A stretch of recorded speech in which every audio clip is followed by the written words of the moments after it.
20 sends men and women to the Capitol to carry out a violent insurrection and carry out acts of physical violence against law enforcement, right?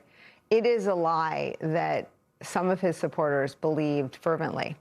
But he is now the president at a time when 70% of Americans say the economy sucks.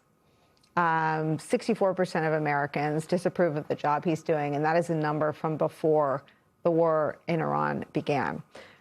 His most prominent media allies, Tucker Carlson, Megyn Kelly, and Joe Rogan, are a big thumbs down on the war in Iran.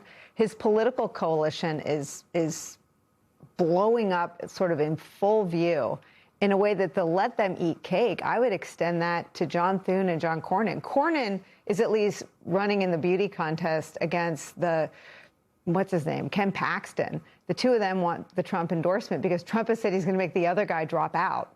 So there's no run-up on that side.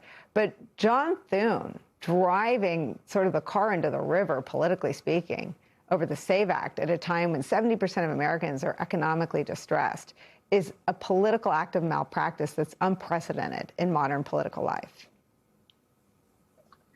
I think one thing, too, about the SAVE Act is if we look at its core, this documentary proof of citizenship, there have been studies that show that this would actually harm Republicans more than Democrats, especially in the short term. The Save Democracy Foundation did a study in June 2025 that found that there were much more Republican states or states that Trump did very well in that had low percentages of passports. And passports under the Save America Act were to pass, which is, again, an extreme long shot at the moment. There's no indication that, this is on the horizon. But were it to pass, you would see a lot of these states that have that are big Trump-supporting states struggle to find their documentary proof of citizenship if they don't have passports. You then need a birth certificate and you need something else, some kind of photo ID. And it's also true that a lot of older rural white voters tend to not have passports or other documentary proof of citizenship.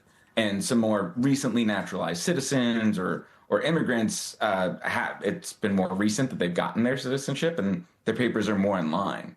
So if this entire act is indeed a political one and designed to help kind of, bulwark the president against the tides of low poll numbers and just the historical swing of the midterm elections after a presidential, the documentary proof of citizenship provision might end up completely backfiring on Republicans.